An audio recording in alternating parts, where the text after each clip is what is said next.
ঢাকার বংশাল থেকে উনি লিখেছেন যে মোহতারাম, আমি আমার জীবনে 23 বার জেনা করেছি, নাউজুবিল্লাহি মিন যালিক। এই 23 বার জেনা করার ফলে এখন আমার অনুতপ্ততা এসেছে এবং আমি চাই যে আল্লাহ আমাকে মাফ করুক, আমি আর জেনা ব্যভিচার বা কোনো পাপের সাথে জড়িত না।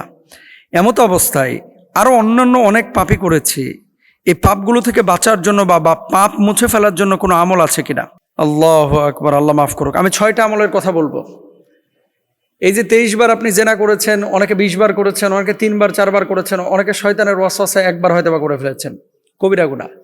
ওয়ালা তাকরাবুজ জিনা ইন্নাহু কানা ফাহিশা, জেনাহের ধারে কাছেও যায় না, এটা আল্লাহ বলেছেন, আমার কথা না। আর জেনা শুধুমাত্র শারীরিক মিলনের নাম না। ফাল আইনানে জেনা হুমান নাদর, চোখ দিয়ে খারাপ কিছু দেখা এটাও জেনা, হাত দিয়ে খারাপ কিছু স্পর্শ করা জেনা, অন্তর দিয়ে খারাপ কিছু কল্পনা করা এটাও জেনা।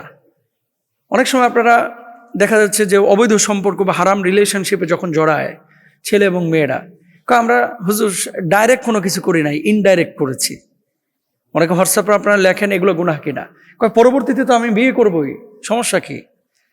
এই যে বিয়ে করবেন এই নিয়তে আপনি একজনের সাথে রিলেশনশিপে আছেন, অথবা হাত দিয়ে কোনো জায়গায় তার স্পর্শকাতর জায়গায় স্পর্শ করলেন, অথবা তার সাথে আপনি একটু কাছে গেলেন, পার্কে ডেটিং করলেন, আড্ডাবাজি করলেন, নির্জনে কিচ্ছু করেন নাই, শুধু ঠোঁট মিলিয়েছেন, কিচ্ছু করেন নাই, বুকে জড়িয়ে ধরেছেন, সম্পূর্ণরূপে হারাম।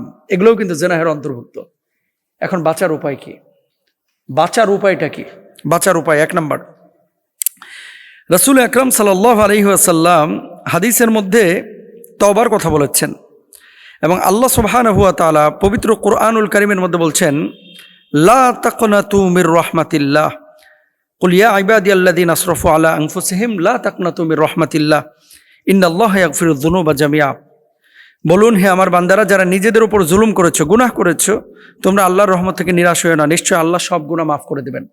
এখন জেনা করে ফেলেছেন আপনি, আর জীবনে এই ধরনের কোনো গুনাহ আপনি করবেন না। দৃঢ় সংকল্প যদি আপনি করতে পারেন যে আল্লাহ একবার ভুল করে ফেলেছি মাহবুদ, আর জীবনে এই পাপ আমি করব না, এইভাবে যদি আপনি কাম ব্যাক করতে পারেন, আপনি যদি রিটার্ন করতে পারেন, ফিরে আসতে পারেন, আর কখনো জীবন চলে যাবে কিন্তু আমি জেনা করব না, নিঃসন্দেহে আল্লাহ আপনাকে মাফ করবেন ইনশাআল্লাহ।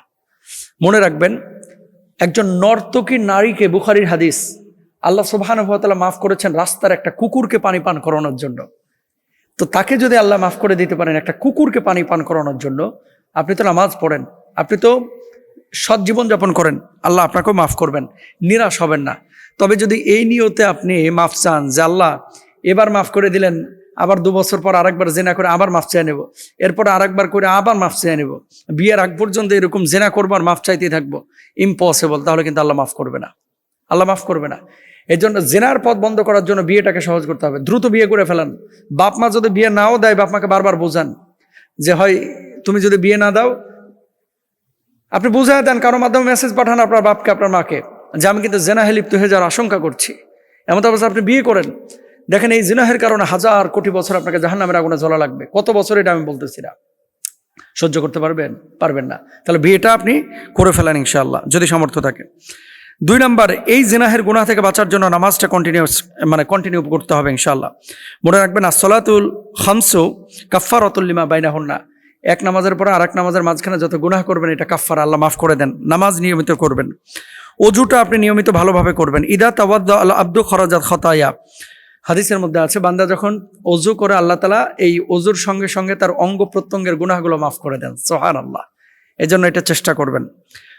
4 নম্বর হচ্ছে দান সাদাকা করবেন। as-সাদাকাতু তুতফিউল খাতিয়া, যে সাদাকা যদি করেন আপনার ভুল ত্রুটিগুলো আল্লাহ ক্ষমা করে দেবেন ইনশাআল্লাহ।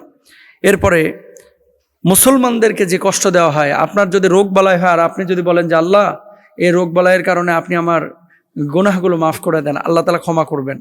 সুতরাং কষ্টে নিপতিত হলে আল্লাহকে অভিযোগ না করে শুকরিয়া আদায় করেন এবং গুনাহ থেকে মাফের চেষ্টা করেন ইনশাআল্লাহ। সবশেষ যে বিষয়টা, আল্লাহর কাছে কান্নাকাটি করা, ইস্তেগফার করা, ফিরে আসা, লজ্জিত হওয়া, অনুতপ্ত হওয়া, আল্লাহ মাফ করবেন ইনশাআল্লাহ।